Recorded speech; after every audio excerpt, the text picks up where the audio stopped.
नमस्कार प्यारे दर्शकों, त्योहारों का सीजन आ गया है।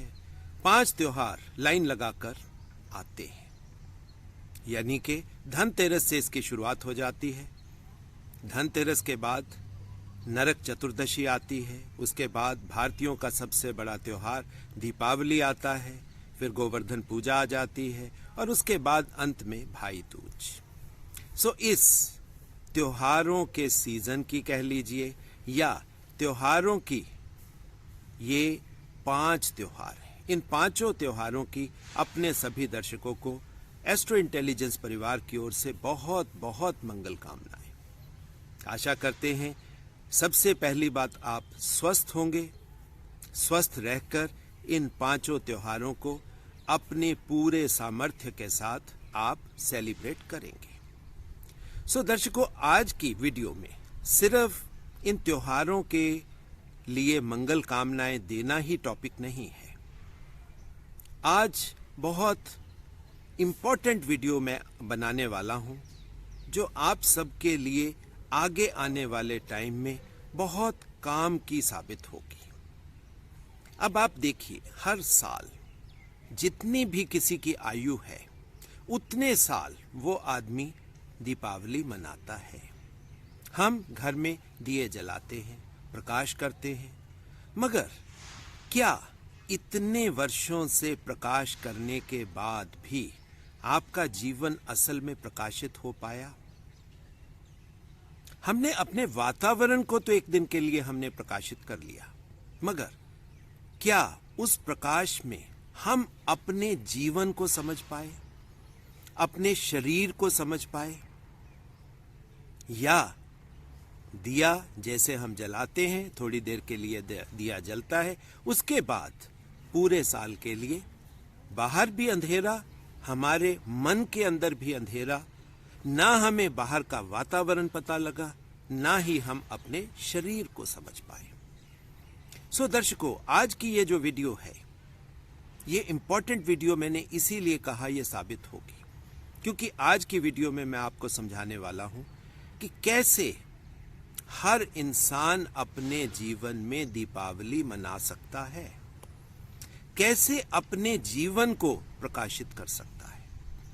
अगर आपने जीवन के प्रकाश को समझ लिया, अपने जीवन को सबसे पहले प्रकाशित किया और उस प्रकाश के माध्यम से अपने शरीर को और अपने जीवन को समझ लिया, तो ये सही मायनों में दीपावली होगी। और दीपावली के शुभ अवसर पर इससे बढ़िया वीडियो बनाने का टॉपिक मेरे तो जहन में नहीं आया। दर्शकों, आप सबको पेश करता हूं आज की वीडियो, जिसमें हम बाहर के दिए तो जिसकी जैसी इच्छा जलाएं, खुशी से जलाएं, मगर अंदर का दिया जरूर आप जलाएं। और वो जलाना कैसे होगा? एक शास्त्रों में एक लाइन आती है, अपदीपो भव, यानी कि हर इंसान को अपना दीपक खुद बनना होगा। हम शास्त्रों की लाइनें तो पढ़ लेते हैं, मगर इस तरह करते हैं जैसे रटे रटाए तोते। जैसे तोते ने बोल दिया, ना उसको उसका मतलब समझ में आया, ना उसका उसके जीवन में कोई मीनिंग बन पाया। आज की वीडियो का टॉपिक एक तरीके से आप कह सकते हैं कि है अपदीपो भव, और उसके माध्यम से मैं आपको एस्ट्रोलॉजी की टर्म्स तो आज रहेंगी ही, क्योंकि हमारा जो एक दायरा होता है, दायरा तो ये वैदिक एस्ट्रोलॉजी का ही रहेगा, मगर इसके माध्यम से कि हम अपने शरीर में दिया कैसे जला सकते हैं, शरीर को कैसे समझ सकते हैं, और शरीर को समझते ही हम अपनी बीमारियों को कंट्रोल कर सकेंगे। बीमारियों को हमने अपने मुट्ठी में कर लिया, अपने कंट्रोल में कर लिया, तो ये कहीं ना कहीं आपका जीवन ही आपके कंट्रोल में आ जाएगा, और ये आपके शरीर में एक दिया जलाने से ही होगा। इसका मतलब ये नहीं है कि आप अपने शरीर के ऊपर एक दिया जला लें और उसी से काम हो जाएगा, नहीं। इसके लिए आपको एस्ट्रोलॉजिकल तरीके से चीजों को समझना होगा। अब आप देखिए, हमारे एस्ट्रोलॉजी में जो प्रथम भाव है यानी लग्न, लग्न क्या है? लग्न हम हैं, हमारा शरीर है, हमारी पर्सनैलिटी है, हमारे कैरेक्टर्स हैं। और प्रथम भाव का शक्ति स्थान क्या है? शक्ति स्थान वो जगह होती है, एस्ट्रोलॉजी में तो वो सप्तम भाव है, मगर शक्ति स्थान वो जगह है जहां हमारे शरीर की शक्ति पड़ी है। अगर हमने अपने शरीर की शक्ति को जागृत कर लिया तो शरीर में इम्यूनिटी पैदा हो गई, और शरीर में इम्यूनिटी जैसे ही बढ़ती है, आजकल जैसे कोरोना काल चल रहा है, सबको समझ आ गया है कि हमें अपनी इम्यूनिटी को बढ़ाना है। अगर हमने अपनी इम्यूनिटी को बढ़ा लिया तो क्या होगा? हमारे शरीर में बीमारियां घर ही नहीं कर सकेंगी। और ये काम कैसे होगा, आज की वीडियो में मैं आपको समझाने वाला। अब आप देखिए, प्रथम भाव में मेन भाव क्या है? प्रथम भाव में हमें क्या चीजें मिलती हैं, कौन सी एनर्जीज हमारे पास अवेलेबल होती हैं? वो है सूर्य यहां एग्जॉल्टेड है, यानी कि आपकी आत्मा हाईएस्ट लेवल पर है। साथ में इस भाव के अधिपति यानी लॉर्ड कौन है? वो है मंगल। अब आप यहां पर देखिए कि क्या होता है। ये दोनों फायरी एनर्जीज हैं। ऊर्जा यहां पर फायरी है, अग्नि की ऊर्जा है। और यहां पर सैटर्न शनि देवता डेबिलिटेशन में है, बहुत कम अवस्था में है। ये हम इस तरह समझ सकते हैं कि छोटा बच्चा जब जन्म लेके पैदा होता है, आत्मा का प्रकाश हाईएस्ट, शरीर में बचाने के लिए शरीर की ऊर्जा या शरीर की अग्नि, जिसको हम बॉडी टेम्परेचर से समझ सकते हैं, जिसको हम समझ सकते हैं कि हमारे सांसों में जो ऊष्मा है, जो हीट है, जो गर्मी है, वो पूरी होगी, तभी बच्चा जन्म ले सकता है। अब बच्चे ने जन्म ले लिया, मगर वहां पर होता क्या है? शनि देवता वहां डेबिलिटेटेड है। शनि देवता कर्मों के अधिपति तो है ही, यानी छोटा बच्चा अपने कर्म पूरे ढंग से नहीं कर पाता, बच्चे को सांस लेना नहीं आता। और ये बात सांस की मैंने क्यों कही? क्योंकि शनि देवता का आधिपत्य वायु पे है, वायु प्रधान प्लेनेट है। बच्चे को सांस लेना नहीं आता, सांस में वाटर भी हो सकता है, ऑब्स्ट्रक्शन भी हो सकती है। ये बात मैं डिलीवरी वाले प्रोसेस की बात कर रहा हूं आपके साथ। तो वहां पर हम डॉक्टर्स क्या करते हैं? बच्चों के एयरवे को क्लियर करते हैं कि उसमें कोई फ्लूइड तो नहीं है, उसमें कोई लिक्विड तो नहीं है, उसमें कोई ऑब्स्ट्रक्शन तो नहीं है, ताकि बच्चे का जो एयर फ्लो है वो सही ढंग से हो। अब यहां पर बच्चे को सांस लेना नहीं आता क्योंकि उसके फेफड़े अच्छे ढंग से विकसित नहीं होते। अब आप देखिए क्यों ऋषियों ने शनि को यहां पर डेबिलिटेट किया, क्योंकि यहां पर फेफड़े आपके विकसित नहीं हैं, मगर आत्मा का प्रकाश पूरा है, शरीर की गर्मी पूरी है, ये चीजें आपकी नॉर्मल हैं, मगर फेफड़े आपके विकसित नहीं है। और फेफड़ों को विकसित करने के लिए आपको अपने शक्ति स्थान को एक्टिवेट करना ही पड़ेगा।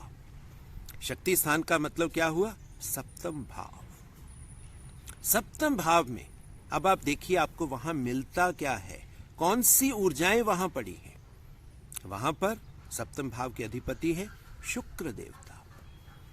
शुक्र देवता, हम हमेशा शुक्र देवता को कैसे जानते हैं, समझते हैं कि वो जीवन के देवता है, लाइफ के लॉर्ड है। उनको पूरी समझ है कि शरीर के जन्म से लेकर मृत्यु तक शरीर का संचालन कैसे करना है। शरीर में अगर बीमारियां आती हैं तो शुक्र को ही समझ है कि उस बीमारियों से कैसे कंट्रोल करना है। मृत्यु तुल्य अवस्थाएं यानी कि डेथ लाइक सिचुएशंस भी शुक्र के सामने कुछ नहीं है, क्योंकि शुक्र के पास मृत्युंजय पावर्स है।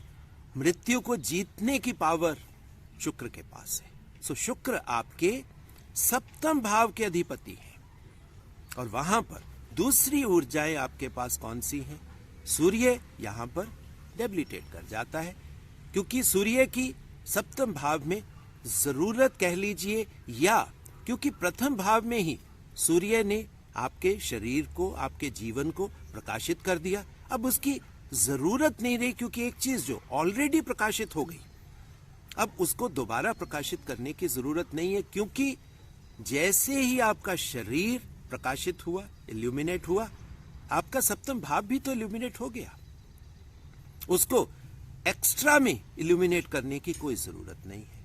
अब यहां पर, अब आप देखिए, जो मोस्ट इंपॉर्टेंट चीज यहां पर आपको मिलती है, और वो क्या है? वो है आपके लिए शनि देवता। शनि देवता यहां पर अपनी उच्चतम अवस्था में आ जाते हैं। उच्चतम अवस्था का मतलब क्या हुआ? कि शनि यहां पर पूरा कर्म करेंगे। अब शनि का आधिपत्य तो वायु के ऊपर है। अब यहां पर वायु की गतिविधियां या वायु के रिलेटेड कर्म मैक्सिमम होंगे। जो प्रथम भाव में मिनिमम थे, यहां पर वो मैक्सिमम होंगे। अब आप देखिए, इसी में सारी की सारी गेम पड़ी है।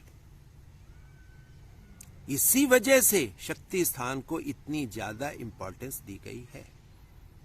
और ये शक्ति स्थान में वायु प्रधान चीजें होना, सैटर्न का यहां पर एग्जॉल्टेड होना, वो कर्म, वो गतिविधियां, उसका संबंध तो हमारे शरीर के प्राणों से है, हमारी प्राण ऊर्जा से है। और प्राण ऊर्जा, आप इस चीज को प्रथम भाव से भी आप समझ सकते हो कि प्राण बिना फायर, बिना अग्नि के उसकी कोई वैल्यू नहीं है, क्योंकि हमारा शरीर एक सर्टेन टेम्परेचर पे ही काम करेगा। 37 डिग्री सेंटीग्रेड, 98.4 डिग्री फ़ारेनहीट, इतना तो फायर हमें चाहिए, इतनी अग्नि तो हमें चाहिए। अब वो अग्नि हमें कहां से मिल जाती है? वो अग्नि हमें प्रथम भाव में ही हमें मिल गई। अब सप्तम भाव में शनि का एग्जॉल्टेशन यहां पर बहुत अच्छा रोल प्ले करता है। अब आप जैसे ही प्राणों को सही तरीके से, या प्राणों के रिलेटेड गतिविधियों या उनके कर्मों को सही तरीके से करोगे, तो ये क्या हुआ? ये प्राणों का आयाम तो हुआ। यानी कि हम एक सेट पैटर्न के साथ एक आयाम में, आयाम का मतलब क्या है? कि एक सिस्टेमेटिक तरीके से हम प्राणों का इस्तेमाल करेंगे।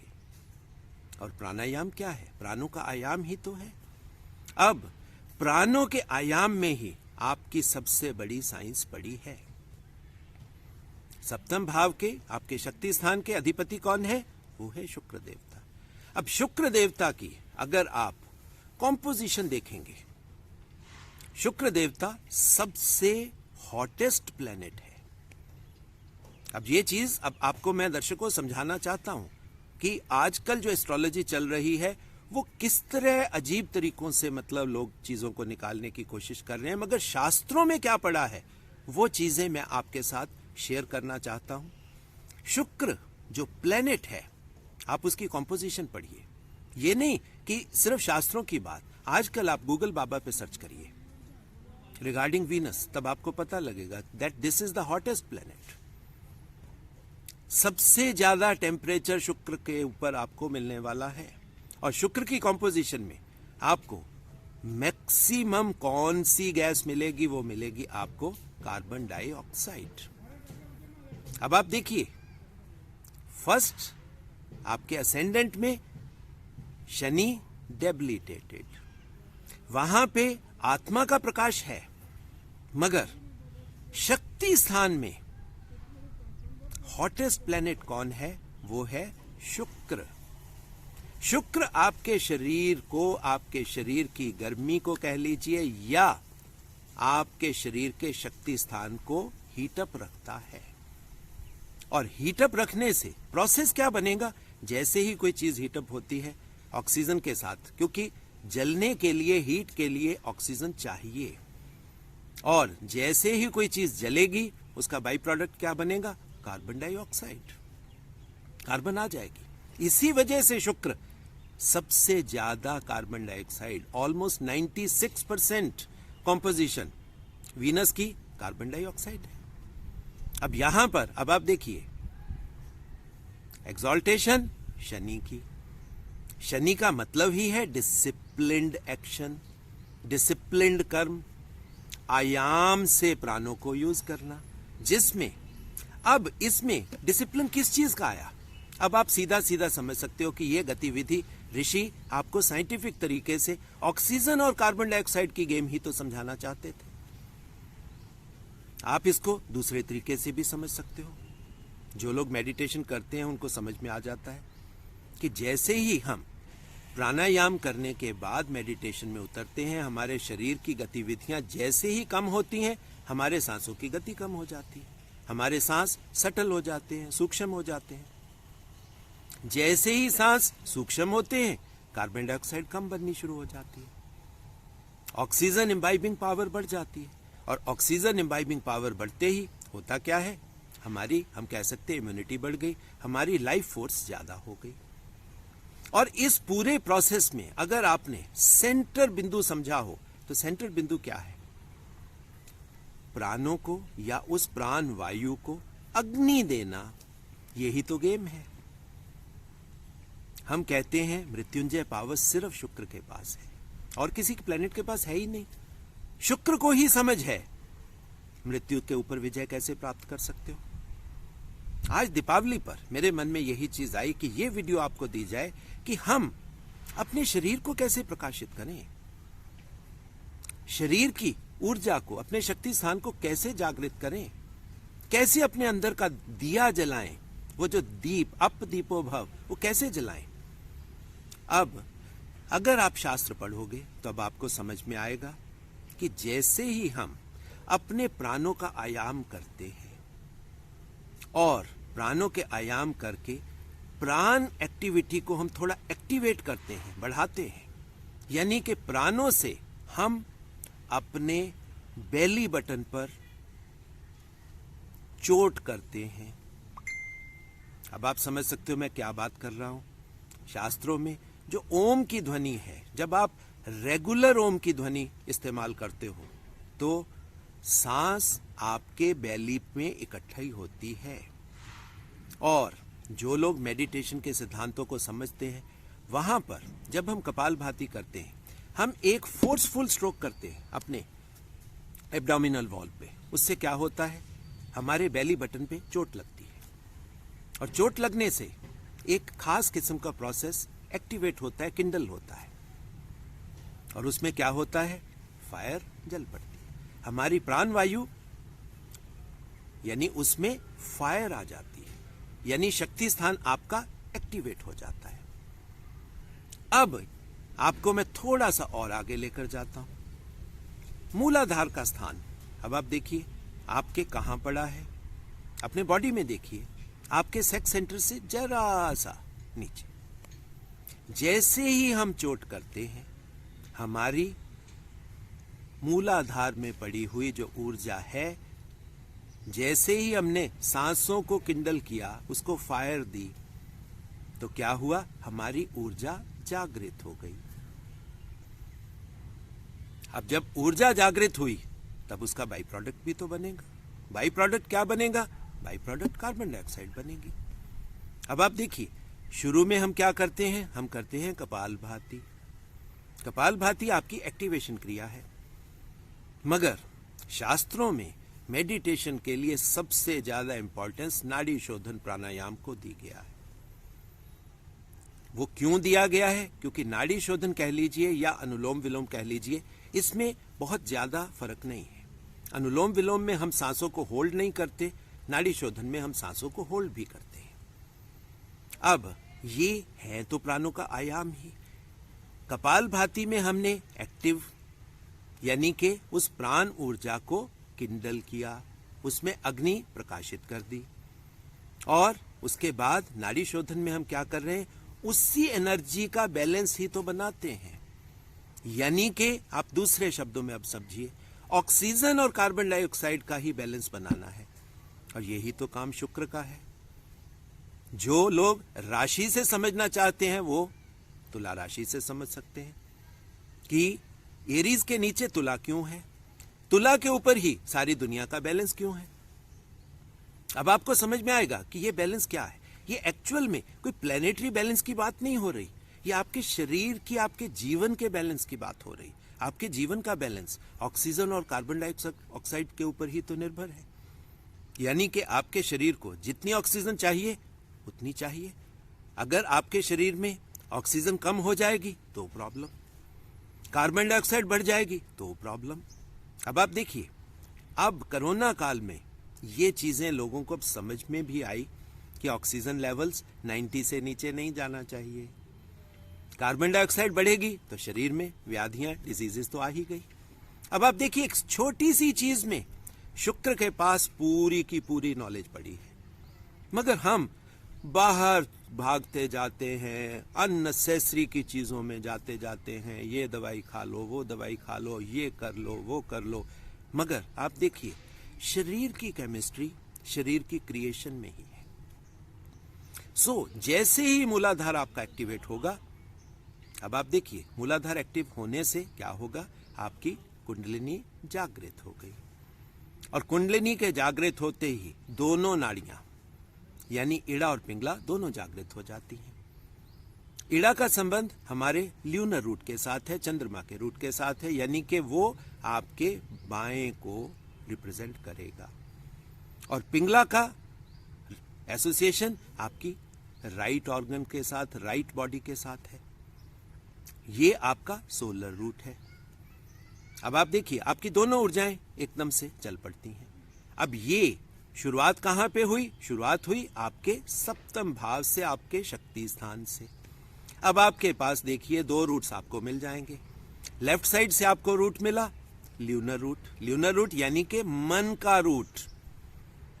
और राइट साइड से आपको कौन सा मिला? वो आपको सोलर रूट मिला। और सोलर रूट से डिटॉक्स होता है, ल्यूनर रूट से डिटॉक्स नहीं होता।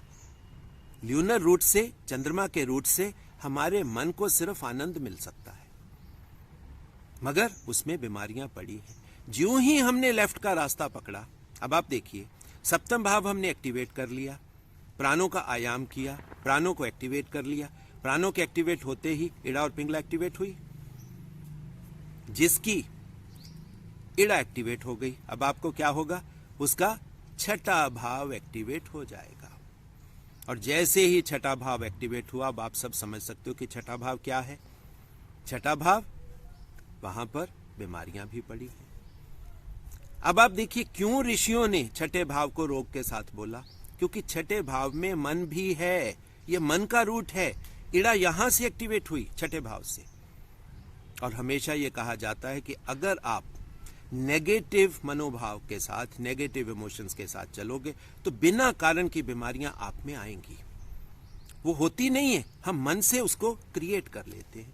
और ये होता कैसे है? जैसे ही आपकी इड़ा एक्टिवेट होती है। अब यहां पर एस्ट्रोलॉजी के दूसरे प्रिंसिपल्स भी काम आते हैं। गणनांत का रोल भी यहां आएगा, वो किसी और वीडियो में मैं आपको समझाऊंगा, अदरवाइज वीडियो बहुत लंबी हो जाएगी। मगर जैसे ही हम राइट साइड का रूट पकड़ते हैं तो आपका अष्टम भाव एक्टिवेट होता है। और अष्टम भाव किस चीज का है? ये साधना का तो भाव है। मगर अब यहां पर जो लोग तो शुक्र को समझ के अष्टम भाव में गए, शुक्र का मतलब क्या हुआ? अपने शरीर को समझकर, शरीर की इंटरनल मैकेनिज्म, इंटरनल फिलॉसफी को समझकर 8th में या सोलर रूट को उन्होंने पकड़ा, वो तो साधना में आगे गति कर गए। मगर जिन्होंने बिना समझ के सिर्फ और सिर्फ एक फोर्सफुल एंट्री लेने की कोशिश की, तो वहां पर क्या होगा? बड़ी बीमारियां भी पड़ी हैं। अष्टम भाव में आप देखो, क्रॉनिक डिजीजेस हैं। और ये जो क्रॉनिक डिजीजेस हैं, अब आप उसको रूट भी समझ सकते हो कि उसका रूट कौन से अंगों के साथ है, कौन सी चीजों के साथ है, राइट साइड पे कौन कौन से अंग पड़े हैं। ये जो डिजीज का मैकेनिज्म है, ये इसी तरह काम करता है। और इसका सेंटर कहां है? सेंटर पड़ा है आपके सप्तम भाव में, वो ही आपके बैलेंस का स्थान है। और वैसे भी अगर हम इसको सही तरीके से समझें, अब सप्तम भाव क्या है? ये आपका मणिपुर चक्र ही तो है। यहीं पे सोलर प्लेक्सिस है आपका। मूलाधार आपके कहीं ना कहीं अष्टम की क्रिया है। मूलाधार अष्टम की, मूलाधार की एक्टिवेशन हुई और उसके बाद एनर्जी ऊपर की तरफ आई। ऊपर की तरफ आते ही क्या होता है, स्वादिष्ठान चक्र, ये एक्टिवेशन तो पता भी नहीं लगती, ये तो एक नेचुरल वे से हो जाती है कि जैसे ही कुंडलिनी मूलाधार से एक्टिवेशन हुई, स्वादिष्ठान ये बहुत जल्दी निकल जाता है। आपको पता तब लगता है जब आपका मणिपुर चक्र एक्टिवेट होता है। और मणिपुर चक्र में क्या है, सोलर प्लेक्सिस है। कहने को सोलर प्लेक्सिस है मगर नाम दिया गया मणिपुर चक्र, मन का पुर। गेम यहां पर मन की है। तभी अब आप देखिए, अब ये क्या है, क्यों इसको मणिपुर चक्र बोला, क्योंकि ये हमारे चतुर्थ भाव का चतुर्थ स्थान ही तो है। ये मन के सुख का भाव है। मन का सुख सप्तम में पड़ा है, यानी कि सीधी बात अब आप समझ सकते हो, जैसे ही हमारा सोलर प्लेक्सिस एक्टिवेट हुआ, जिसमें आत्मा का प्रकाश पूरा था, अग्नि पूरी थी, बैलेंस पूरा था, आपकी सांसों की गतिविधियां पूरे बैलेंस में थी, पूरा का पूरा आपका एक सिस्टेमेटिक पैटर्न था जिसमें solar route, lunar route balance था। अब आप समझ सकते हो, सोलर रूट, ल्यूनर रूट का मतलब क्या हुआ, आपकी इमोशंस और आपका आत्मा का प्रकाश, ये दोनों बैलेंस में है। बैलेंस का मतलब क्या हुआ, ना मन के रास्ते ना ही हम आत्मा के रास्ते। ये एक्चुअल मनुष्य है कि हम ना देवताओं की तरफ जा रहे हैं ना हम दानवों की तरफ जा रहे हैं, ना मन में पॉजिटिव इच्छाएं ना मन में नेगेटिव इच्छाएं। हम बैलेंस्ड हैं, सम हैं। और जैसे ही हम सम होते हैं, आप देखिए हम हाईएस्ट लेवल पर पहुंचते हैं। कहा जाता है कि जिसने अपने मणिपुर चक्र को समझ लिया, मणिपुर चक्र को एक्टिवेट कर लिया, उसने अपने मन को कंट्रोल कर लिया। एक्टिवेट हमने क्या किया, एक्टिवेट किया हमने अपने सोलर प्लेक्सिस को। सोलर प्लेक्सिस को एक्टिवेट करते ही मन कंट्रोल में आ जाता है, और मन के कंट्रोल आते ही आपका छठा रोग का भाव, डिजीज का भाव आपके कंट्रोल में आ गया। अब आपको डरने की जरूरत नहीं है। और ये गेम सिर्फ और सिर्फ आपके प्राणायाम, आपके प्राणों से ही संचालित है या निर्धारित है। दोनों काम सांसों से ही कर सकते हो। इसी वजह से शास्त्रों में नाड़ी शोधन प्राणायाम के ऊपर बहुत ज्यादा एम्फेसिस किया गया है। और इसके करते ही अब मैं आपको थोड़ी सी चीज और बता दूं कि सोलर प्लेक्सिस इंपॉर्टेंट क्यों है। सोलर प्लेक्सिस इसलिए भी इंपॉर्टेंट है क्योंकि जब हमारा जन्म होता है तो आत्मा इसी रूट से हमारे शरीर में अंदर जाती है, और ऋषियों को छोड़कर नॉर्मल हमारे जैसे जितने भी इंसान हैं, हमारी मृत्यु में आत्मा के बाहर जाने का रूट भी यही सोलर प्लेक्सिस है। तो जब हम इस मणिपुर चक्र को, इस सोलर प्लेक्सिस को एक्टिवेट करते हैं, तो जिन लोगों को आप देखिए आउट ऑफ बॉडी एक्सपीरियंसेस होते हैं, वो भी यहीं की घटना है। यहां से आपको समझ में आता है बाहरी ऊर्जाएं और अंदर की ऊर्जाएं कैसे सेंटर में काम करती हैं। इस सभी का कंट्रोल यहां पर पड़ा है, और जिसने इस कंट्रोल को समझ लिया, और इस कंट्रोल को समझने के लिए आपने अब किया क्या था, अब आप समझिए। अब मैं आपको थोड़ा सा वापसी में लेकर जाता हूं। हमने किया क्या था, हमने अपने प्राणों में ऊर्जा भरी थी, प्राणों में फायर हीट डाली थी, जिससे वो प्राण ऊर्जा जल गई। जलने से ही आपका मूलाधार प्रकाशित हुआ। मूलाधार के प्रकाशित होते ही आपकी ऊर्जा ऊर्ध्वगामी हो गई, यानी कि असेंडिंग पोजीशन में चल पड़ी, ऊपर की तरफ चल पड़ी। और उसके होते ही आपका स्वादिष्ठान चक्र, आपका मणिपुर चक्र एक्टिवेट हो गया। तब इसमें प्राण ऊर्जा को क्या किया हमने उसे जलाया। प्राण ऊर्जा में हमने ऊर्जा फूंकी, उसमें अग्नि का समावेश किया। और ये क्या है, यही तो वो दीप है, यही वो दीप जलाना है हमें। अब आप देखिए, जो आपके अष्टम भाव में आपका मूलाधार चक्र पड़ा है, वो तो अंधेरे में ही पड़ा है। बाहर दिया जलाने से क्या वो एक्टिवेट हो जाएगा? नहीं होगा। उसको एक्टिवेट करने के लिए हमें उसमें प्राणों के थ्रू ऊर्जा भरनी पड़ेगी और उसको जलाना पड़ेगा, फायर डालनी पड़ेगी। और जैसे ही वो फायर डलेगी, आपके शरीर के अंदर का दीप जल पड़ेगा और ये आपकी इंटरनल दीपावली होगी। और जब तक ये इंटरनल दीपावली नहीं होगी, तब तक हम जितना मर्जी बाहर की तरफ भाग लें, जितने मर्जी दिए जलाते रहें, जितनी मर्जी फिलॉसफी की बड़ी बड़ी बातें करते रहें, तब तक कुछ भी होने वाला नहीं है। अब आप देखिए, इसी वजह से क्यों बोल दिया जाता है कि जो इंसान मेडिटेशन में आ गया, उसके लिए नॉर्मल में कह दिया जाता है कि इसके लिए एस्ट्रोलॉजी अब मीनिंगलेस हो गई। उसके पीछे मतलब क्या है कि दैट मीन्स उसने मेहनत करके अपने मूलाधार की एक्टिवेशन के थ्रू इड़ा पिंगला को तो एक्टिवेट किया ही किया, सुषुम्ना नाड़ी को भी उसने एक्टिवेट कर लिया। सुषुम्ना नाड़ी हमारे मूलाधार के बिल्कुल सेंटर में होती है और उसका संबंध मूलाधार से लेकर सहस्रार चक्र तक है। और ये काल के लिमिट यानी कि उसकी बाउंड्री से बाहर है, मतलब काल से परे है। अब आप देखिए, ये जो समझ थी ये ही शुक्राचार्य के पास थी कि प्राणों का आयाम कैसे करना है, प्राण ऊर्जा को संचालित कैसे करना है, प्राण ऊर्जा में अग्नि कैसे फूकनी है। अब आप देखिए, शुक्राचार्य अकेले गुरु हैं जो लाइफ को तो सस्टेन करते ही हैं, लाइफ को तो बचाते ही हैं, साथ में साधना के थ्रू जितनी भी सिद्धियां पॉसिबल हो सकती हैं वो शुक्राचार्य के माध्यम से ही पॉसिबल हो सकती हैं। चाहे वो रास्ता, जो लोग तंत्र के रास्ते को समझते हैं उनको समझ है कि तंत्र का रास्ता अपने शरीर को टूल की तरह इस्तेमाल करने का है, कि शरीर को ही वो इस्तेमाल करके आगे का रास्ता पकड़ लेते हैं।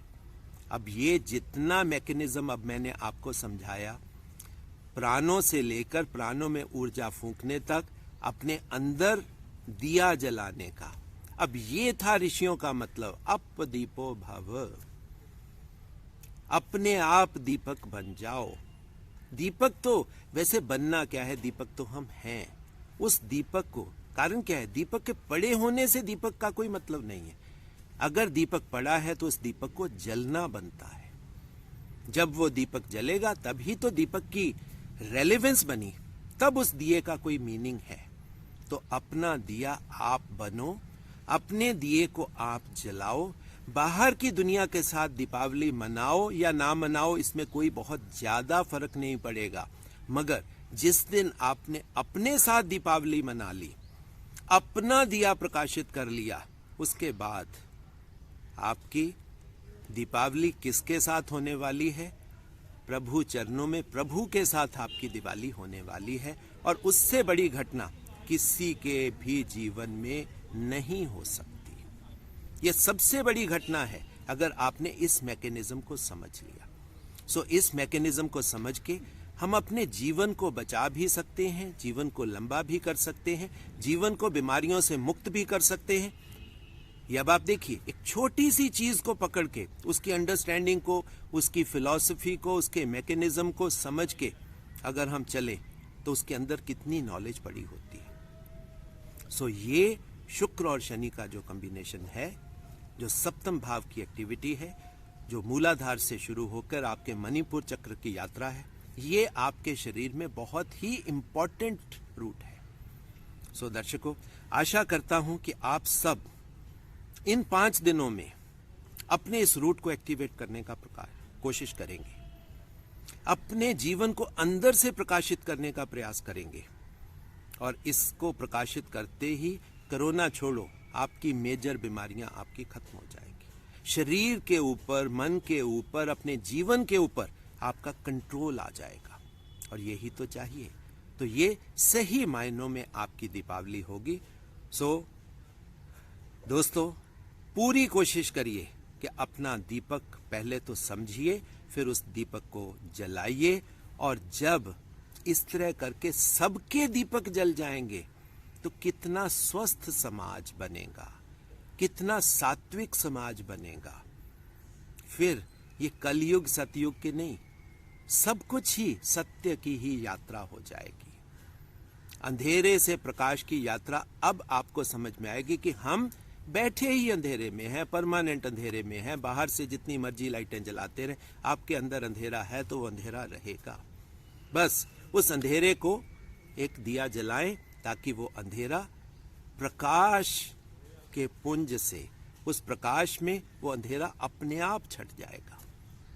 सो दर्शकों, रियल दिवाली की, अपने दिए जलाने वाली दिवाली की बहुत बहुत मंगल कामनाएं और बहुत बहुत आशीर्वाद कि ये दिवाली और इसके आने वाले आगे वाले दिन आपके जीवन में हमेशा दिवाली रहे और आप जीवन भर उस फेस्टिव मूड में रहो, आनंद वाले मूड में रहो, एंजॉय करो, जीवन की मस्ती में डूबो। बाहर आप 2 पैग लो ना लो, इंटरनल DMT के पैग लो आप। वो आनंद आपके अंदर होना चाहिए और जिस दिन आपने उस आनंद को समझ लिया तो समझ लीजिए आपने अपने जीवन को मीनिंगफुल बना दिया। सो दर्शकों, ये मेरा एक छोटा सा प्रयास था आपको समझाने का कि अपने शरीर में हम बीमारियों को कैसे कंट्रोल कर सकते हैं, दीपावली को कैसे मना सकते हैं, अपनी ऊर्जाओं को कैसे संचालित कर सकते हैं। और जो दर्शक मेरे इस प्रयास को और घरों तक पहुंचाना चाहते हैं, सो दर्शकों बहुत बहुत निवेदन है आप सबसे कि एस्ट्रो इंटेलिजेंस को ज़्यादा से ज़्यादा शेयर करिए, ज़्यादा से ज़्यादा घरों तक पहुंचाइए ताकि रियल वैदिक एस्ट्रोलॉजी की ऑथेंटिक नॉलेज घर घर तक पहुंचे। ज़्यादा से ज़्यादा लोगों के घर रियल जो नॉलेज का दिया है उससे प्रकाशित हो जाएं। और जो दर्शक अपनी कंसल्टेशन मेरे से लेना चाहते हैं, हमारे इंस्टीट्यूट में एजुकेशन लेना चाहते हैं या रिसर्च के टॉपिक्स पर मेरे साथ काम करना चाहते हैं, उन सभी के लिए मेरा एक ही फ़ोन नंबर है दर्शकों, वो आप नोट कर लें, 9881 64480। मैं दोबारा रिपीट कर देता हूँ, 9881 64480। इसके माध्यम से आप मेरे से संपर्क स्थापित कर सकते हैं। सो दर्शकों, दीपावली और इन 5 त्योहारों की दोबारा से बहुत बहुत मंगल कामनाएं और आशीर्वाद।